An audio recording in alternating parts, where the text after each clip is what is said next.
नमस्कार, मैं धर्मेंद्र कुमार प्रगति क्लासेस के YouTube चैनल में आप सभी का बहुत बहुत स्वागत। बात करेंगे प्राथमिक शिक्षक चयन परीक्षा 2025 और टेस्ट सीरीज क्रमांक 36। थोड़ा गैप हो गया है टेस्ट सीरीज में, लेकिन इसको कवर कर लेंगे, ज़्यादा टेस्ट सीरीज बनाएंगे। और इसमें देखो काफ़ी महत्वपूर्ण प्रश्न लिए गए हैं जो कि एग्ज़ाम की दृष्टि से काफ़ी महत्वपूर्ण हैं। तो देख लेते हैं। पहला प्रश्न है, 1857 के विद्रोह के दौरान भारत का गवर्नर जनरल कौन था। देखो 1857 का जो विद्रोह हुआ था ना, वह हुआ था 10 मई 1857 में। ये जो विद्रोह हुआ था 10 मई 1857 में हुआ था विद्रोह। इस समय जो गवर्नर जनरल हैं वह थे लॉर्ड कैनिंग। ठीक है, लेकिन ये भारत के अंतिम गवर्नर जनरल थे। इसके बाद 1958 में गवर्नर जनरल का पद हटा करके वायसराय कर दिया गया था। तो फिर ये अंतिम गवर्नर जनरल थे और ये प्रथम वायसराय थे। वायसराय, यदि कभी प्रश्न आ जाए कि भारत के प्रथम वायसराय कौन थे, तो भारत के प्रथम वायसराय थे लॉर्ड कैनिंग, और भारत के अंतिम गवर्नर जनरल कौन थे, तो वह भी थे लॉर्ड कैनिंग। ठीक है, और इस समय 1857 में ब्रिटेन के पीएम थे पामस्टर्न। ब्रिटेन के पीएम पामस्टर्न। ठीक है, इतनी जानकारी हमें प्रश्न क्रमांक 1 में याद रखना है। अगला प्रश्न देख लेते हैं। अगला प्रश्न है, भारत की विदेशी मुद्रा रिजर्व अभिरक्षक कौन होता है। तो विदेशी मुद्रा रिजर्व का जो अभिरक्षक है, यानी कि उसको जो सुरक्षा प्रदान करता है, वह है रिजर्व बैंक ऑफ इंडिया। ठीक है, वह कौन है, आरबीआई। और जो विदेशी अभी मुद्रा है वह है 642 बिलियन अमेरिकी डॉलर। अभी इतनी विदेशी मुद्रा है अपने पास, भारत के पास 642। ये जून 2025 तक का अपडेट है। 642 बिलियन अमेरिकी डॉलर विदेशी मुद्रा है। विदेशी मुद्रा का जो अभिरक्षक होता है वह रिजर्व बैंक ऑफ इंडिया होता है।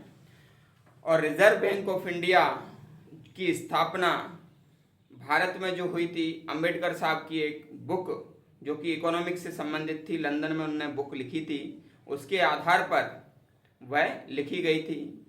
और 1934 के एक्ट के द्वारा 1935 में 1 अप्रैल 1935 में आरबीआई की स्थापना हुई थी और 1 जनवरी 1949 में आरबीआई का राष्ट्रीयकरण हो गया था।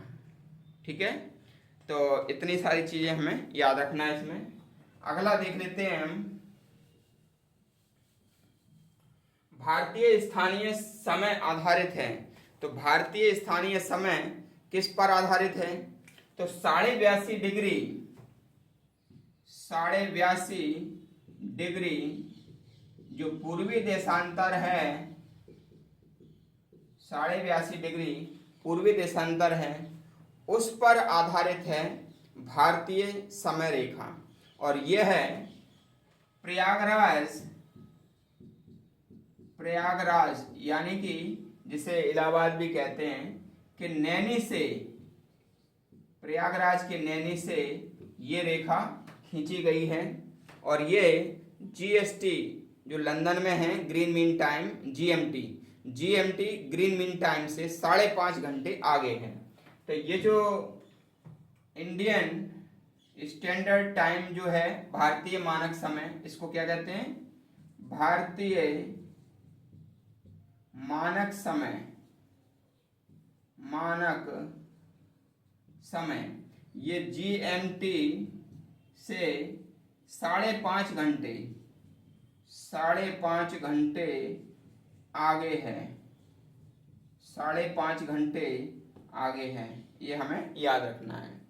अब जीएमटी कहाँ पर है? 0 डिग्री देशांतर है, जीएमटी 0 डिग्री देशांतर है जो कि लंदन में है। तो इससे 5.5 घंटे आगे भारतीय मानक समय यानी कि IST है, इंडियन स्टैंडर्ड टाइम। ठीक है, तो यहाँ से भारत का समय मापा जाता है। ठीक है, और एक बात याद रख लेना कि जो IST है ये भारत के 5 राज्यों से होकर गुजरता है, और IST 5 राज्यों से होकर गुजरता है। तो वो 5 राज्य कौन से हैं? वह हैं उत्तर प्रदेश, मध्य प्रदेश, छत्तीसगढ़, आंध्र प्रदेश और ओडिशा। ये 5 राज्यों से IST गुजरता है। भारतीय मानक समय इन 5 राज्यों से गुजरता है। अगला प्रश्न देख लेते हैं। अगला प्रश्न हमारा है, वंदे मातरम सर्वप्रथम प्रकाशित हुआ था, ठीक है, 1882 में। 1882 में वंदे मातरम सबसे पहले प्रकाशित हुआ था। यह संस्कृत निष्ठ बांग्ला में लिखा गया है, संस्कृत निष्ठ बांग्ला में लिखा गया है। 1896 में पहली बार गाया था।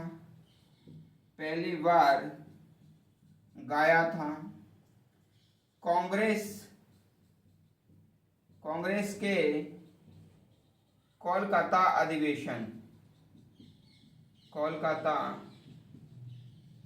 अधिवेशन में इसे गाया गया था। रहमतुल्लाह सयानी ने अध्यक्षता की थी।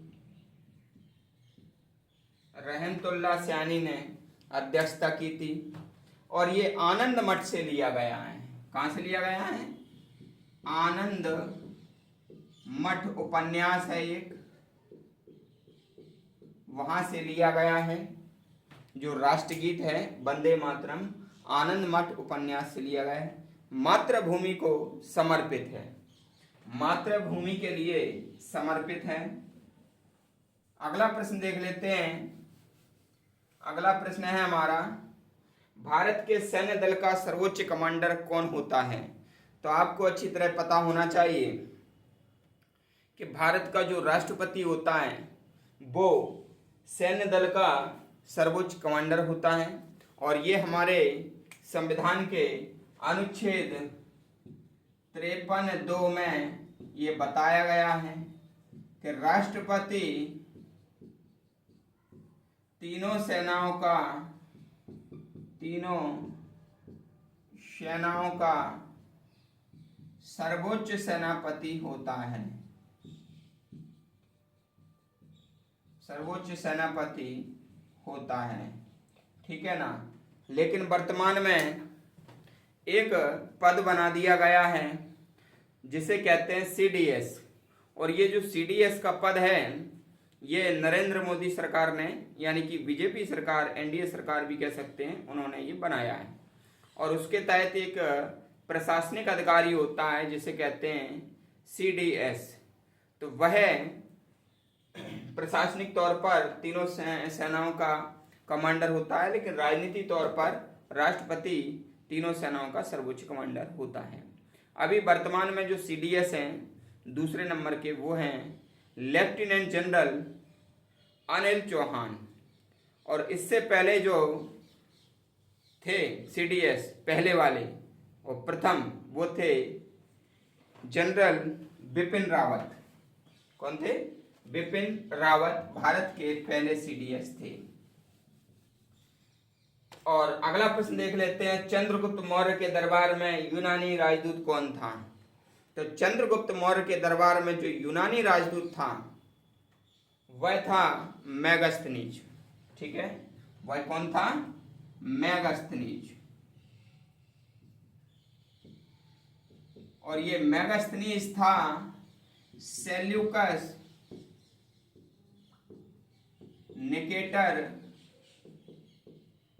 का राजदूत था। यूनान का था ये। इंडिका किताब लिखी थी इनने। ठीक है, ये बात हमको याद रखना है। अगला प्रश्न देख लेते हैं। अगला प्रश्न है हमारा, वित्त आयोग का गठन कितने वर्ष में होता है?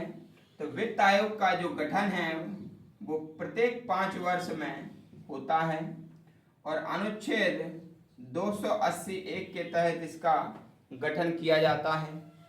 15वें वित्त आयोग का गठन जो अभी हो चुका है, तो एन.के. सिंह इसके अध्यक्ष हैं। 15वें वित्त आयोग के अध्यक्ष कौन है? एन.के. सिंह हैं। तो ये हमारा जो है महत्वपूर्ण टेस्ट सीरीज था, जो कि प्रत्येक परीक्षाओं के लिए प्रासंगिक है, चाहे आपका सिविल सर्विस हो, सब इंस्पेक्टर हो, या फिर अभी वर्तमान में जो वर्ग 3 की परीक्षा उसके लिए भी इम्पोर्टेंट है, क्योंकि आपके वर्ग 3 में पूरा पीएससी और एसआई का सिलेबस आ चुका है। इसलिए ये जो पीएससी आईएएस का सिलेबस है, सभी एग्जाम मतलब इतना अच्छा सिलेबस है ये। हालांकि आपको कम समय जरूर मिल रहा है, लेकिन एग्जाम की तैयारी आप टेस्ट सीरीज के माध्यम से पूरी हो जाएगी। इतने प्रकार के इसमें क्वेश्चन हैं कि ये काफ़ी महत्वपूर्ण प्रश्न हैं। ठीक है, तो अच्छा है, आप तैयारी कीजिएगा। और किसी भी नौकरी के लिए अब ये सिलेबस है, तो आपको अलग से दूसरी नौकरी के लिए अलग से आपको नहीं पढ़ना है। वर्ग 3 की तैयारी यानी कि सभी की तैयारी है, तो इसलिए स्वागत करेंगे हम इस सिलेबस का। आपको थोड़ा ज़्यादा मेहनत करना पड़ेगी और 70+ पर सफल होने के चांसेस हैं, और जो गेस्ट में है वो 65 अंक लाने पर सफल हो जाएंगे। तो इसलिए ज़्यादा कंपटीशन भी नहीं है।